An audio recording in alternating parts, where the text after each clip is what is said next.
So very good afternoon, everyone. I think one thing which has been there and that's been on top of my mind. In fact, about 15 days back in one of my internal meetings, my CRO, my CFO, and we were all there, and we were talking about what's happening on WhatsApp. No, I think so many information is coming through, and there's so much panic is there, and how things are going. And I told my CRO that why should we only be on WhatsApp? I think this WhatsApp activism is not going the right direction. Then my CFO said, then what should we do? I said, why should we not start something of our own? I think in the insurance company, we have such a lot of network. We have such a huge army of people. We have so many clients, such a lot of information, so many doctors. We do health insurance also. So many things are with us. Why can't we have an ambition to save lives? No, a minimum of 5,000 lives. And why don't we start from there? And then my senior team member said, yes, that sounds pretty interesting. We can do that. I think my IT head Saurabh set up in about just 2 days time an app, and then we linked together, sent it to all our team members, 10,000 of them. Half of them became COVID warriors in that. And then all the information, be it for oxygen, be it for medicine, started flowing in that. And then I started reaching out to my friends, and the first friend, when it comes to anything of medical, is Dr. Prakash, very dear friend of mine, a renowned doctor in his previous avatar, has worked all across, been in Singapore, and a very well-known doctor. And then when you have enough excitement in life and you want to be excited more, you join an insurance company. That's what doctor did. From there, he joined joined an insurance company, Star. I called him up on a Sunday and said, Doctor, no, I'm not very comfortable with what's happening in WhatsApp. The panic is getting created. We should make a difference. And doctor said, yes, we are actually doing a difference. I'm providing free consultation to a lot of people, and I'm also very upset with the way the news keeps on flowing about what to be used, and patients themselves are trying to figure out what they should be putting on in this kind of panic scenario. We should have a conversation. So I said, doctor, if that be the case, then let's get some more friends together and let's have a conversation on the do's and don'ts of COVID and the panic and the WhatsApp negative information which is flowing through, and the panic which is getting created by that, and the complications beyond that. And deaths are happening because people do not know how to handle such a situation. And this is why I thought today's TNT is very, very relevant. So all of us, let's try and put this conversation together. Let's talk of points which is there. If you have any question, write to us. We'll be happy to answer it. So in the entire panel, I'm the only one who is a non-doctor. So anything which I say is just a layman's thing. I think the rest are experts here. So I mentioned to you Dr. Prakash. Let me come to Dr. Sridhar. Again, a very renowned doctor. He's still practicing, and he's been in UK for 15 years. He practiced there. Now here in India, in Chennai, in the Kaveri Hospital, and he's doing an amazing job there.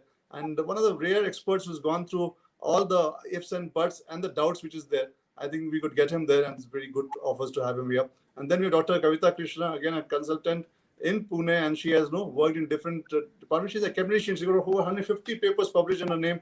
Unbelievable. So when I thought, okay, these are my good friends, put them together and let's talk about the COVID issues.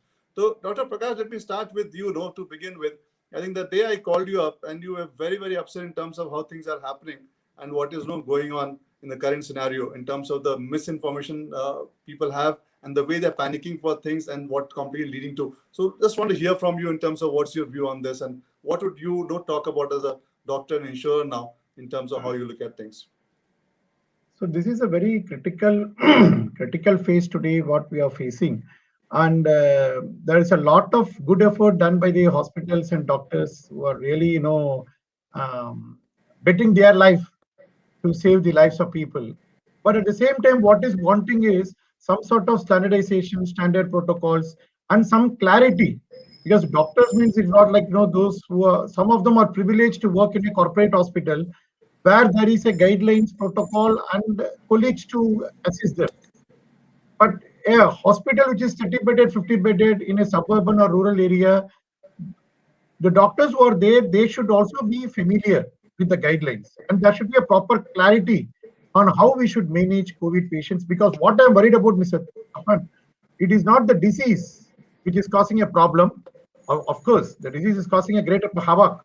Apart from that, the treatment and the response from our end should not add further harm. We should not cause further harm at the cost of treating a COVID-19 patient. So I'm thankful that you have taken this initiative, because through this initiative, we want the right information, as you rightly pointed out, to reach the people so that people can suffer from the disease and come out of it, but they should never suffer from the treatment related to the disease.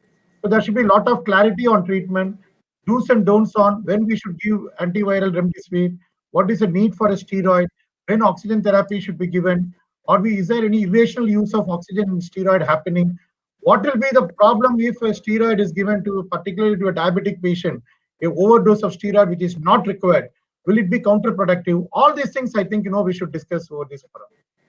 No, thank you, Dr. Prakash. I think that's where I bring in Dr. Sridhar, because he's into the battlefield, fighting it out, no, and handling these patients out. Dr. Sridhar, what have you seen that, no, when you're treating patients in today's era of digital information, I think every patient is a double MS, double MBBS, no, and whatever degrees you have, no, on top of it, when he's coming to you, he already has or she already has more information than that is required, and they in a way create more complications. So, what are your observations here? What would you want to talk about that you have faced that this should not be done and that has caused some complication to the patient, or a pressure from the patient's relative because they're so anxious, so panicky, they don't know what to do and they end up doing the wrong stuff? You unmute, Dr. Sridhar. You have to unmute yourself. Good afternoon, everyone. So thank you for asking the question. Indeed, everybody seems to have a lot of information at their fingertips, and an information overload is causing more confusion rather than giving us clarity. The problem I'm facing is, for one thing, Prakash already mentioned steroids. So we see all this headline news that steroids are life-saving. People think that steroids are the be-all and end-all of management of this disease, but there's a lot of nuances to it. You must know the right timing of steroids. If steroids are given early in the disease, actually causes more harm than good. So the timing of steroids is very important. So it's not enough to just see the headlines and say, right, why is my relative not on steroids?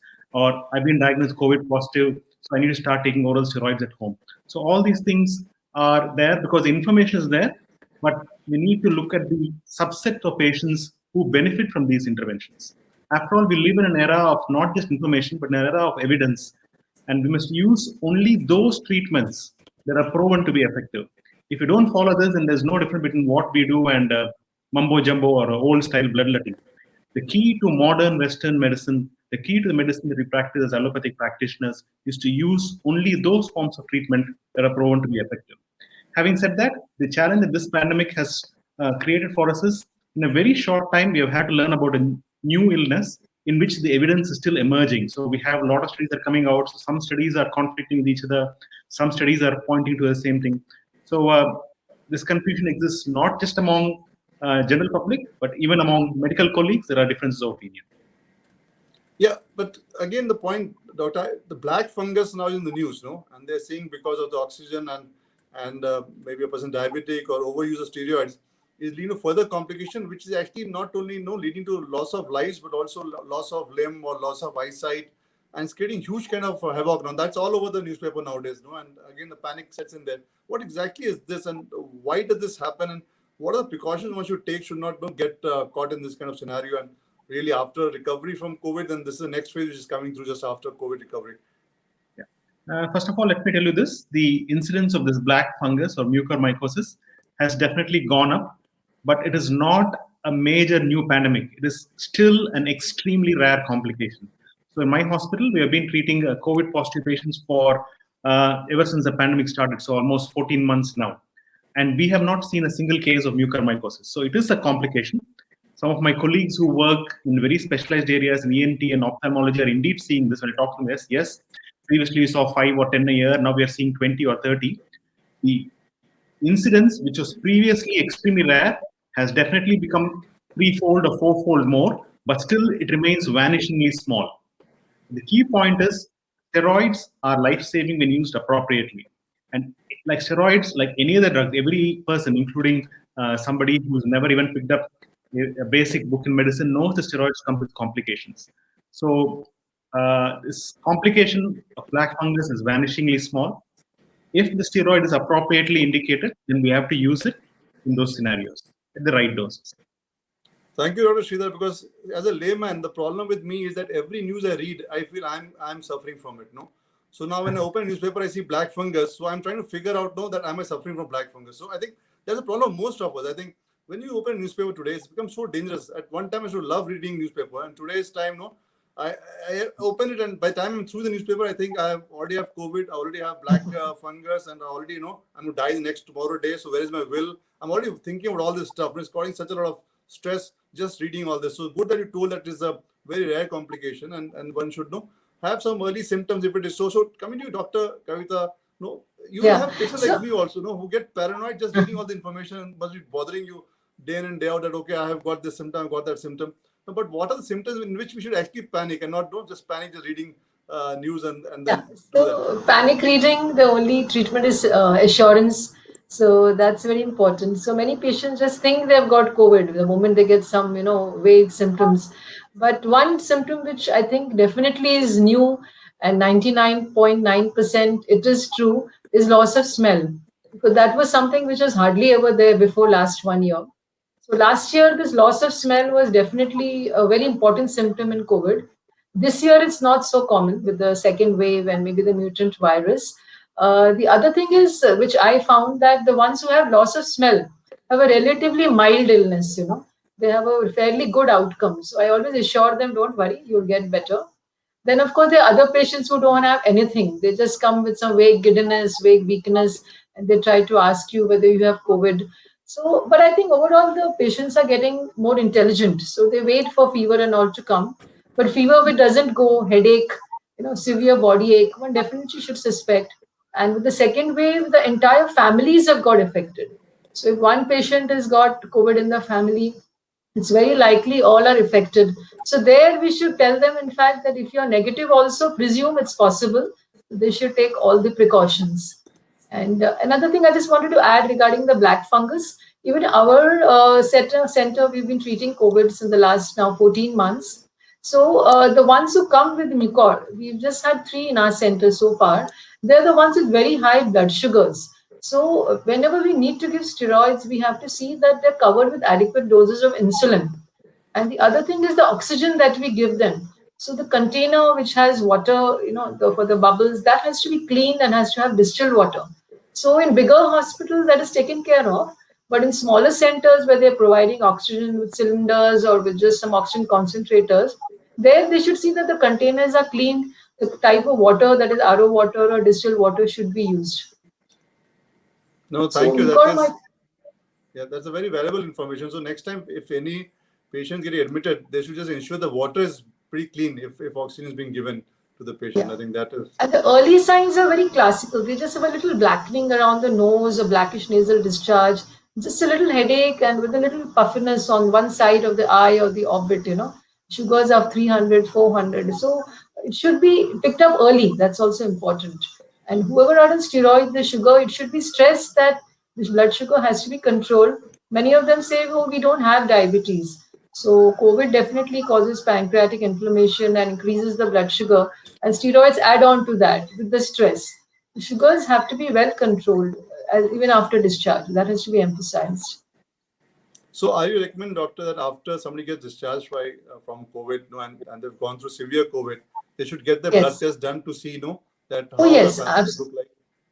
Yes, absolutely. I call them after a week and 2 weeks till their sugars are well controlled. Many of them go back to normal blood sugars, but some of them, especially the diabetics, take longer to come back to normal sugars. So they have to be given insulin plus tablets. And I really go out of the way to counsel them, arrange for the insulin pens if required. We teach them how to take insulin, teach their relatives how to take insulin, get glucometers at home. That's a very important part of post-COVID management. So then the incidence of mucor will come down. Yeah. Thank you, doctor. That was very, very useful. Dr. Prakash, now on vaccines, I think this again is creating a lot of confusion. So first question is, I already have 1 shot of vaccine, Now, if I get 2 shots of vaccine, then can I just roam around freely and I'm perfectly fine and nothing will happen to me? Then no, I'm through. And is it right? That's the first question. Second question is, I have 1 shot of vaccine. I'm not sure when I'll get the second shot.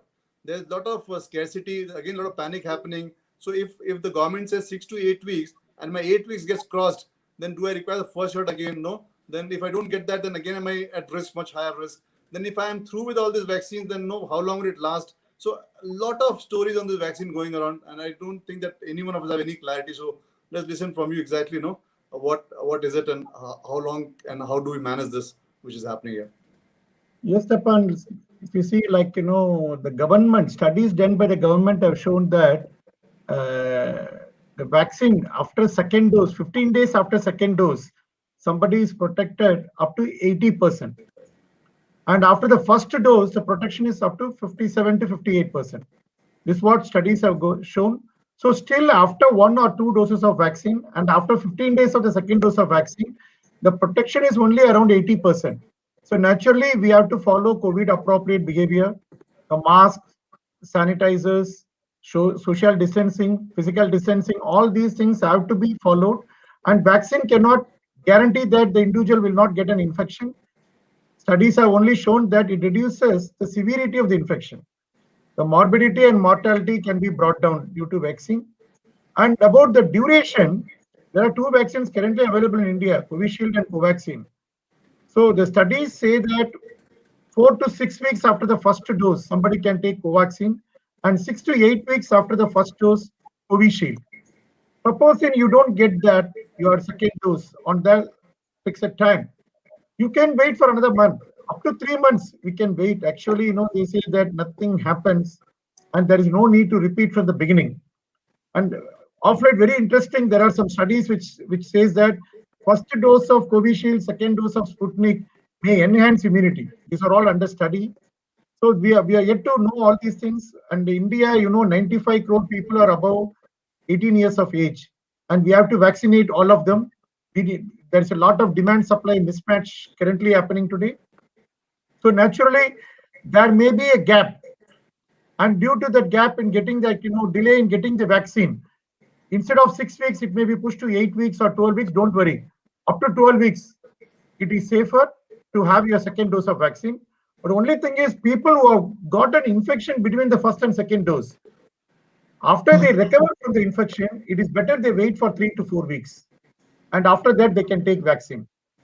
Very important, what I have learned recently, the convalescent plasma is being used, although it is very controversial. What type of plasma, when this plasma has to be taken, what level of neutralizing antibodies really available in that plasma, will it help those in the moderate severity or people on cytokine storm? There are millions of questions. But what is to be understood by common people today, if somebody has taken a convalescent plasma during their treatment, then they should not take vaccine for 90 days. All other people, after their recovery from the illness, 3 to 4 weeks after recovery, they can go ahead with their vaccination. If they are not vaccinated, they can take the first dose. If they have contracted the disease between 2 doses of vaccine, they can take the second dose 3 to 4 weeks after they get discharged. So the another thing which is coming through, doctor, I'm not sure about it. I'll ask this to Dr. Sridhar. Let's say I do not know, I don't have symptoms, but I'm COVID positive, and I go and take the vaccine. Somebody said it will become fatal for me. So is that true? If it is true, then it's very, very scary. Then how do we handle this situation? Or it is just again those WhatsApp news that you keep on reading about? I think if you have current COVID illness, like Dr. Prakash said, we need to wait at least a month since the onset of symptoms before you can go and get vaccine. But if you are carrying it asymptomatically, then I think if you get the vaccine, I don't think it will cause much harm. What do you think, Dr. Kavita? Have you looked into this a lot? There are many patients actually I have come across. They went for the vaccine and in a week or so, they came back with classical COVID viral fever. So I think, as you said, they were carriers at that time. So the vaccine did no harm to them. And that's what I tell them. You've taken the vaccine intramuscular and you inhaled the virus before that, So they got a normal COVID illness, and some of them are quite sick, because the vaccine did not protect them, but it did not do any harm also. So they will have a normal COVID illness like any other patient with all the possible, sequelae, the consequences, mild, moderate, severe, like any other patient. We just have to convince them that the vaccine did not cause the illness. You anyway contracted it just before. They were probably in the incubation period at that time. Yeah, because this is commonly coming through, Dr. Kavita. And a lot of people are telling now that get you first tested first before you go for the vaccine. No, check your antibodies first before you go for the vaccine. No. That is not recommended. What I feel is, like what I observed, these vaccination centers are pretty crowded, and there's no distancing there. It's not possible also. So maybe some of them acquire the infection there. There are a few carriers, and the second wave was so virulent. The virus is so virulent. Some of them are just in that same area, and they acquire the infection there itself. That It can vaccine be is not protected. Sorry. sorry, it can be a breakthrough infection also, no? After Sorry. vaccine. Breakthrough infections after vaccine. Yeah. Infection not related to the vaccine, you mean to say? Look, there is a concept, when there is a disease happening after the vaccine, it can be due to vaccine failure or a breakthrough infection. So what I'm trying to say, this can be a breakthrough infection. It should not be taken as a vaccine failure. Yeah, it's But not you a explain- vaccine failure. Doctor, you explain when you say breakthrough, all of your experts, doctor, you get what breakthrough is. For me, breakthrough is I break something, that's breakthrough. Or I break a innovation breakthrough. So you explain to what exactly is a breakthrough meaning, for a layman like us. So it's all like, what we read in our community medicine. Like, after a vaccine, if somebody develops an illness, it can be due to the killed virus or activated virus that is in the vaccine, which is causing the infection, or a breakthrough infection. Like, that's what they say. Usually breakthrough infections are not to be worried about. Usually after a vaccine, people encounter these things. So I'm just trying to say that there is no panic. And as Dr. Kavita says, during the first, during the vaccination, somebody can contract disease as they go to the vaccination center, or they may be having, they may be Adding the virus. virus. That's more like So my takeaway is that if I'm going to the vaccine center, I better have my double mask on and not take it even if protection. come what may. So I'll not take out my mask, whatever may happen. When I'm vaccinated, I come back home, then only I dispose of my mask, and not take it off in between while I go for it. I think that's the biggest lesson which I learned, after listening to what all of you are saying. But coming to you, Dr. Sridhar, I see in the second wave, and this is what again I hear, a lot of young adults are dying, and they are actually dying from hypoxic, which is under home isolation, and they're missing the oxygen count going down, is again what is being told, So is that right? If that be the case, what are precautions one should take so that they don't reach the stage, where they lose lives? And why young adults are losing much more lives? We thought that it's only for the aged that this was a risky part, keep them safe.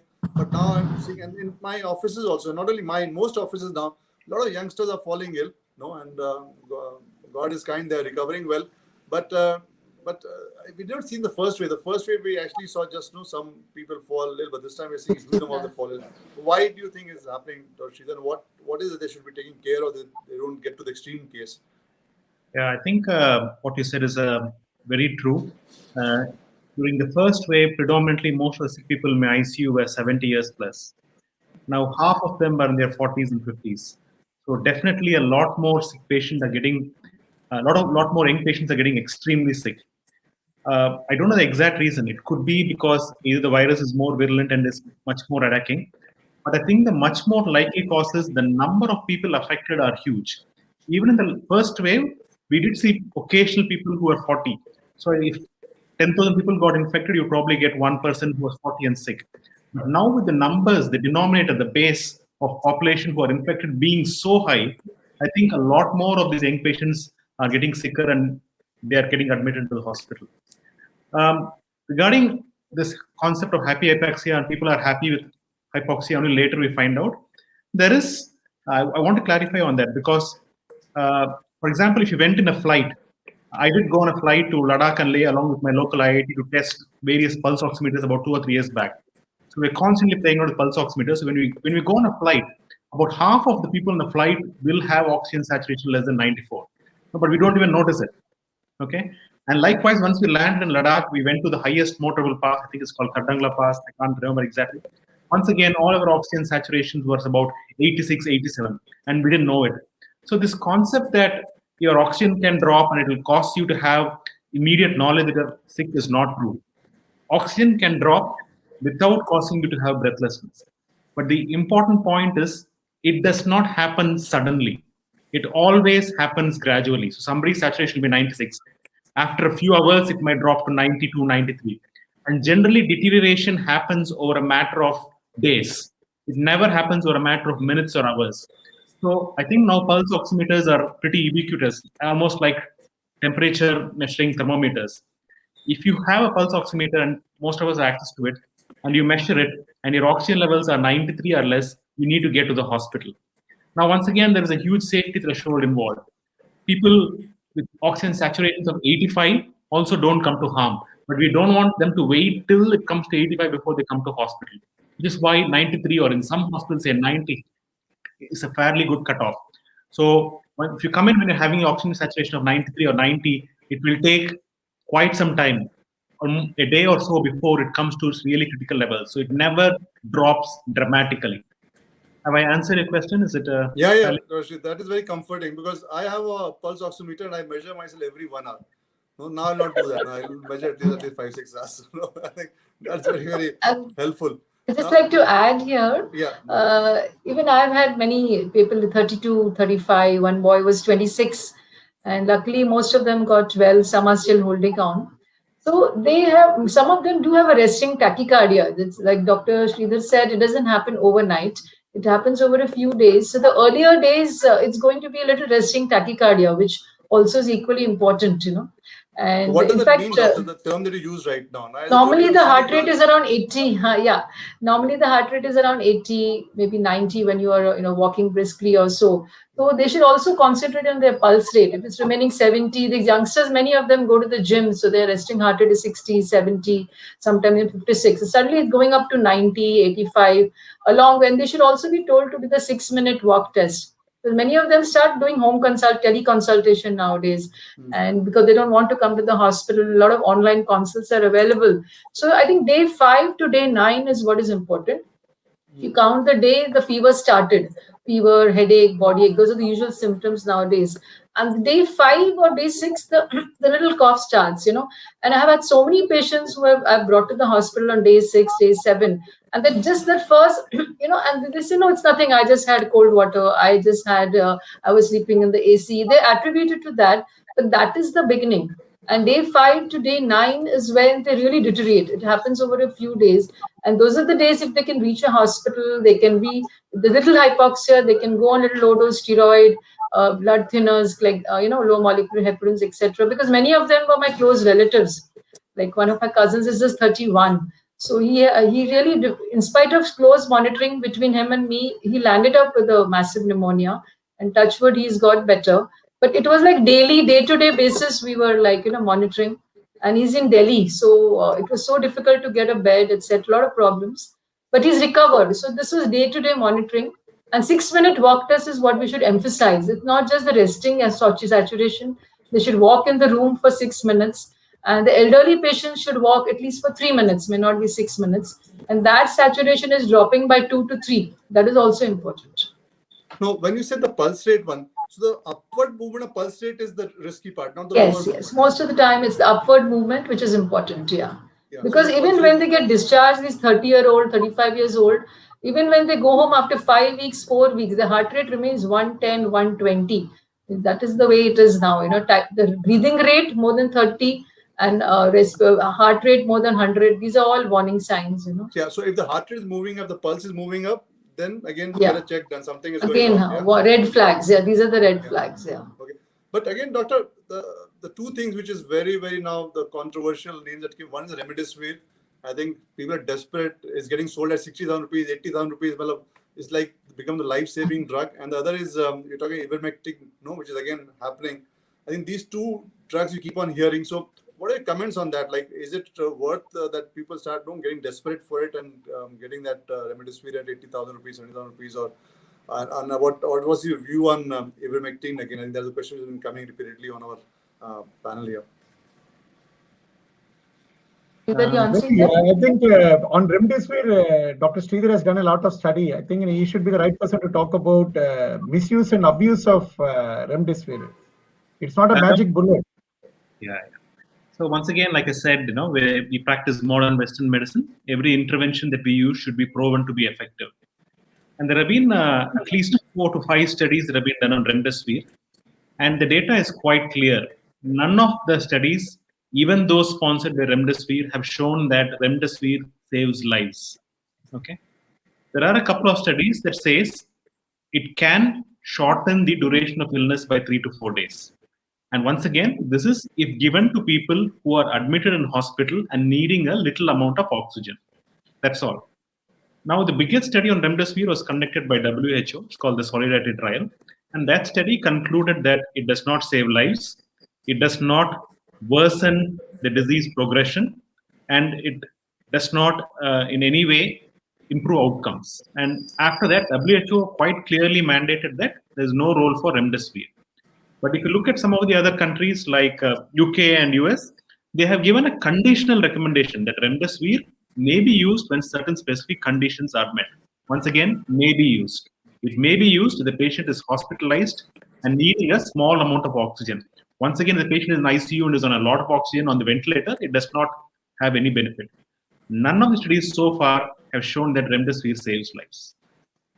Is that? Thank you. That's very, very useful, because I think the panic that I saw, a lot of people reach out to me, can you get remdesivir? So I used all my connections to figure out, and I was trying to see how can we get that and get to save lives. And I also was believing in saving lives to a large extent. And then I heard somewhere that is not the case, and that's why I thought I'll ask you, as to what exactly is what is there. And what is the view on the ivermectin that we are seeing by now? Dr. Kavita, would you like to take that? Ivermectin actually has been an off-label drug since the last 1 year. And what they found was that in vitro, it's supposed to have decreased the viral replication. So whatever studies are there, it says it's not recommended, whatever I've read. But overall, I feel I've been using it actually. I don't think it's good to give as an entire, state prophylaxis like Goa has recommended. But if you give it to people who have just contracted the infection or the immediate family members, and if you give it very early, and I usually give 12 milligram once a day for 3 days, it's almost without side effects. Like when we talk about doing harm by a new medication, I don't think it has caused any harm in any of my patients so far. But it's no point giving it for preventing, okay, I'll take it today so I won't get it tomorrow. Not that way. It is to the persons who get infection, maybe the immediate family members. So many of them who get it very early, and just for 3 days, they have not progressed to moderate or severe illness. So I wouldn't be very much against it because it's pretty safe. 3 days doesn't cause any harm. But trying to give the entire population, I don't know whether it's really justified, It's like malaria prophylaxis and all is different. You've documented the parasite and, the anti-malarial affecting it. What does Dr. Sridhar feel? So once again, I'm a little bit hardcore evidence-based. So when Dr. Kavita explained that in vitro, just for the lay public, it means that ivermectin in a lab has been shown to kill the virus outside the body. But the studies that show that within the body it is killing the virus, there are not that many of good quality for us to do it. So what do? I personally don't use it, but I want to point out two things. Two of the most reputed institutes in this country are, one is AIIMS and the other is CMC Vellore. And once again, there's a difference. So I've listened to experts from both. It is included, ivermectin is included in the protocol that has come out from AIIMS, whereas it is not part of the treatment strategy in the protocols that come out from CMC Vellore. So once again, even among experts, there's a difference. I personally don't use it. Dr. Kavita uses it. No, but I think I explained, it's beautifully explained. Now we get it. At a very early stage, maybe to some extent can be used, but not like as a solution for everything. Now let's come to post-COVID. That also is leading to a lot of complications now. I think it's not that you just get over and you're fine now. On the post-COVID part, what are the complications that you see that a person should be careful about, and what precaution one should take immediately after recovery of COVID?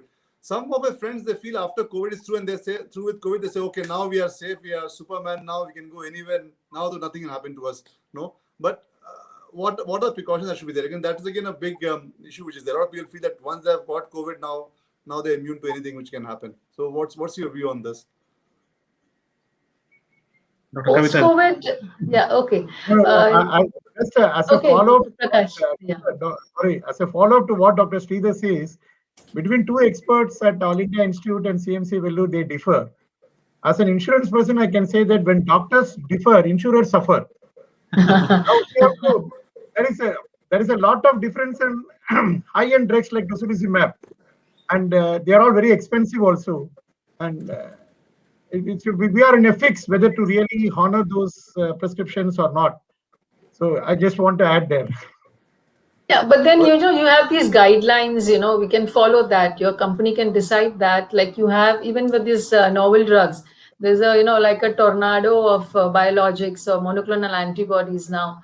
So tocilizumab definitely works in cytokine storm, but all the others that have followed, so you can follow your state guideline. Whether it's a persistent hypoxia, if somebody has used it, you can follow that state guide, bevacizumab and itolizumab and infliximab and tofacitinib and baricitinib.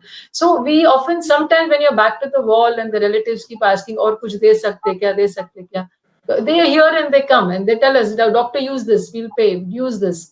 So sometimes we take consent and give, sometimes it does help, but you can follow the state guidelines. In fact, there's a very good, forget the name, the Gujarat Medical Association, the Rheumatological Association. They've come out with very good guidelines of what is standard therapy, mild, moderate, severe, what are experimental therapies, and when what is not available, you can use. They've given very clearly about remdesivir not beyond day 9, steroids not before day 5, and things like that. So even for novel molecules, there are guidelines. So the insurance company can follow one particular set of guidelines. Unfortunately, they change very often. As for guidelines change every few weeks, new things come up. So. No, thank you, Doctor. Now coming to that post-COVID scenario. Yes. So yeah. You would like to take that, Dr. Kavita? Yeah, post-COVID, I think I always tell most of the patients, post-COVID recovery is 2 months, back to original, what we say. Because the young patients, even who have no pneumonia, mild pneumonia, they're always in a sense of fear, anxiety. They keep coming every week. I'm getting palpitations. You think I'll get a heart attack? Those are the psychological problems, which many of them, they don't sleep. They cannot sleep. They're always scared. Don't in blame fact, them. Reading newspapers, I also feel a heart attack now. No? So we have to just be supportive. We have to assure them, and at least 20% of them are referred to the psychiatrist and they counsel them. A little bit anxiolytic helps them. That is one part. Second thing I already emphasized before is the diabetes. We really have to control the blood sugar, and just now they are scared because this black fungus in the media. So they are more careful about their blood sugars. But you have to tell them they have to do their sugars at home and come and follow up with us. The third thing which you face in the second wave is the oxygen, because patients are going on oxygen this time, like not like last year. Last year, 1 out of 50 patients or 20, 35 patients went home on home oxygen. This year, practically out of the ICU, anyone who comes below 4 liters requirement is going home on oxygen. It's a very difficult thing, so they have to be taught how to use it, how to clean the mask, how to clean the tubings, home care, that is, and it's quite a financial burden also. Most of them cannot join back office or join back work. They're not even fit to work from home. They're still so breathless and tachycardic. That is one. Then the other system that get often involved is the GI. I have seen at least 6 to 7 patients with persistent diarrhea. They just can't digest anything. So that's very troublesome, because if you refer to the gastroenterologist, they do a colonoscopy also, nothing comes out. It's just like an irritable bowel syndrome or post-COVID colitis.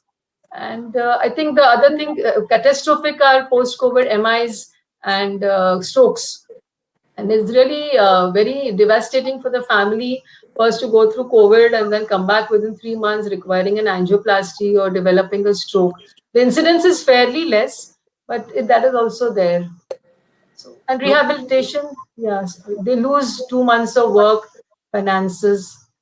But you made a point that in the GI case, the doctors don't figure anything. So how does he get well then? No, if he's going on, then it just takes time. You have to tell them you have to have a soft diet, a bland diet. When they reach home, the whole family just wants to feed them chicken cow, mutton cow, protein cow, protein cow. The vegetarians want to become non-vegetarians and things like that.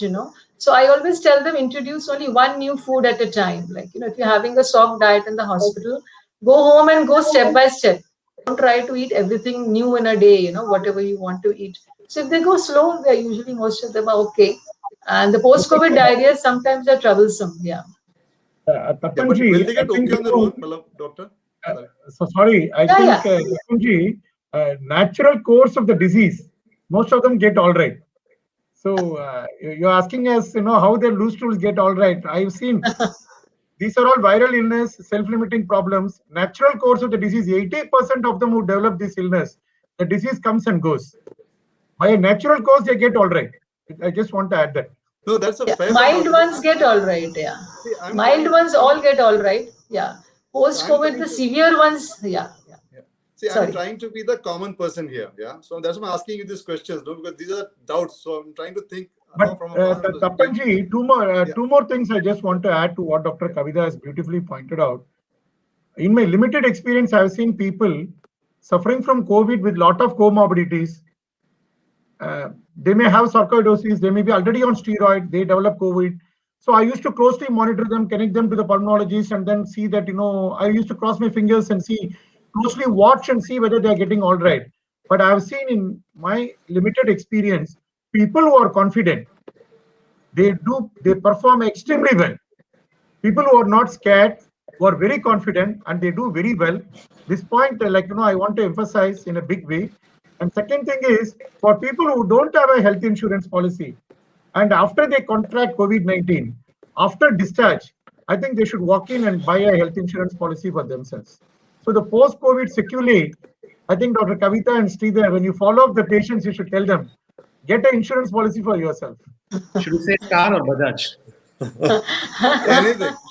The issue is simple, doctor. I think if a customer saves their life and we're able to be of any assistance, very happy. India is such a huge country, 70 crore uninsured who can afford. So not a worry. So I think let's come to the other point, doctor.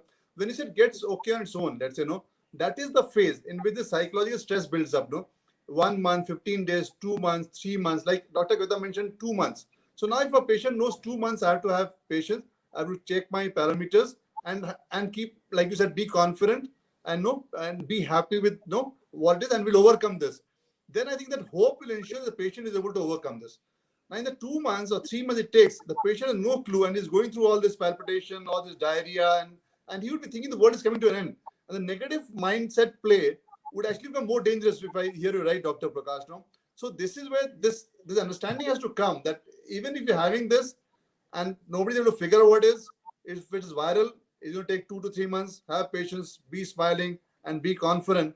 And this too you shall overcome. Am I able to sum it right, Dr. Sridhar? Yes. Majority of them will get better and return to completely normal.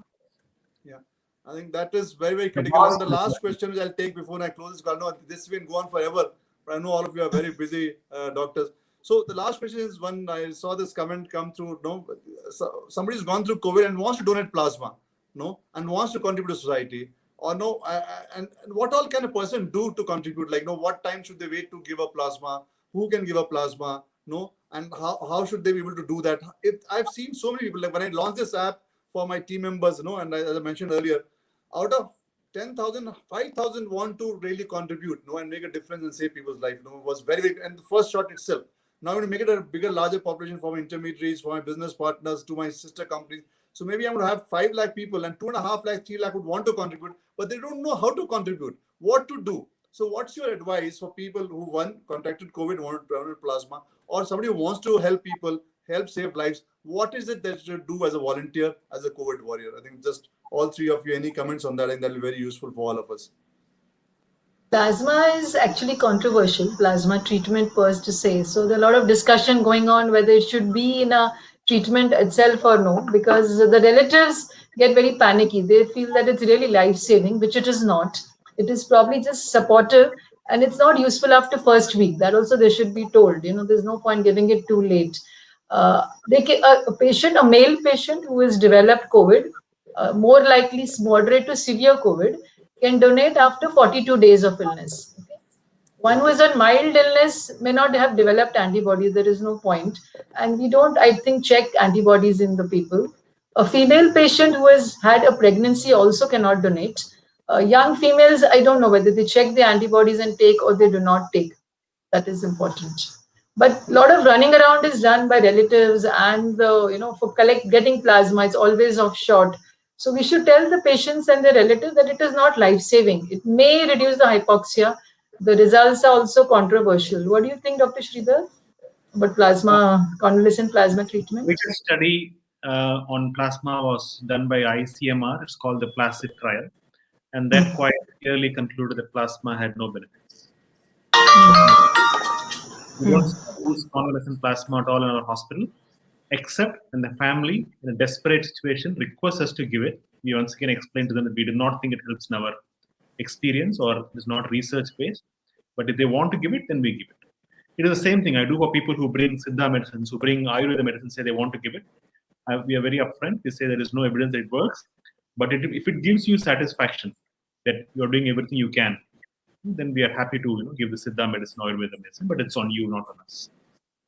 Can it be counterproductive? Because I'm told that it can allow virulent strains from developing. And when Dr. Sridhar, you said that when the patient's relatives and attendants wanted the convalescent plasma to be given, particularly when the patient is critical and he is probably is in a cytokine storm, that time I think convalescent plasma should not be given when there is a cytokine storm. What's your view on that? I don't think convalescent plasma should be given at all.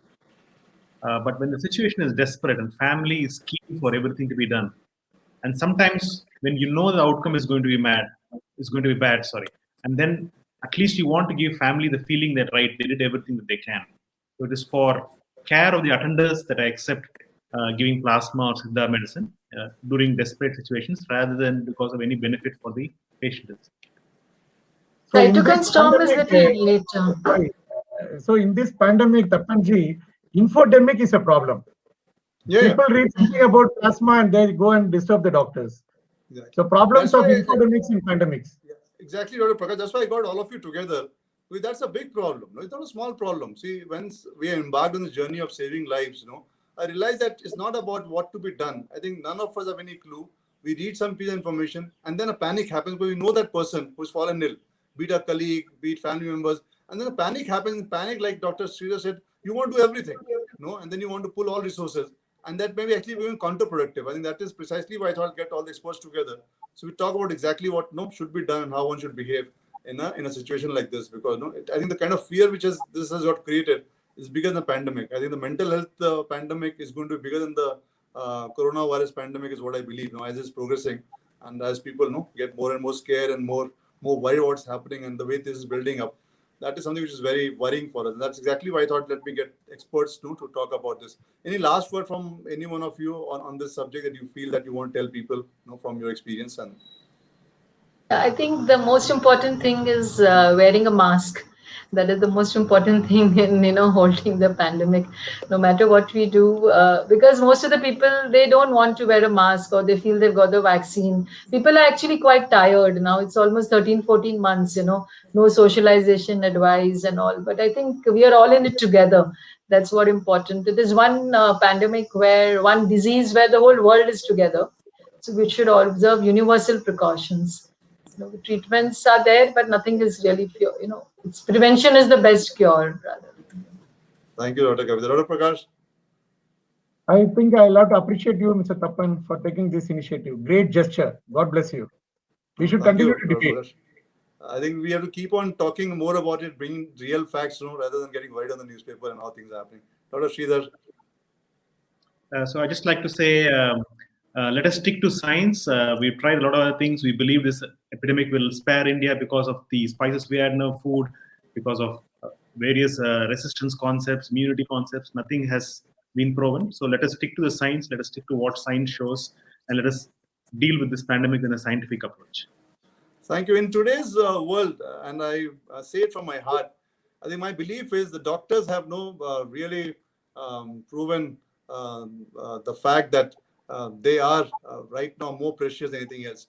I think earlier I used to always admire the soldiers fighting for us at the forefront.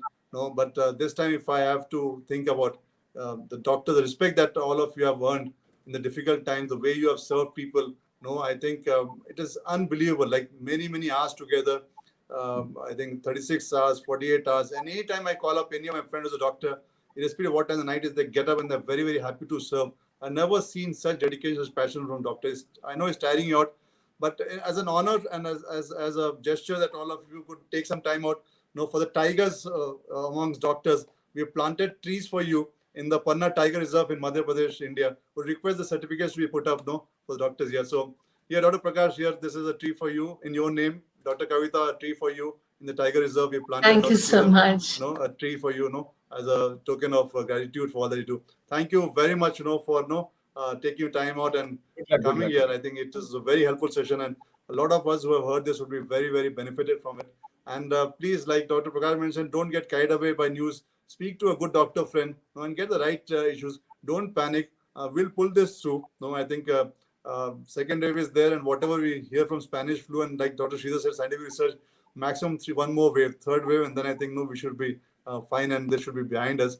If you get infected, take time, take rest. Like Dr. Kavita said, it will take a couple of months. Don't panic. No, this will be fine. Just keep on testing yourself. Have a good doctor with you, who is able to guide you well, and this too shall pass. But thank you very much, all of you. Such an honor to have you on the show. Thank you. Thank you very much. Thank you. Thank you. Thank you. Bye-bye. Thank you. Right.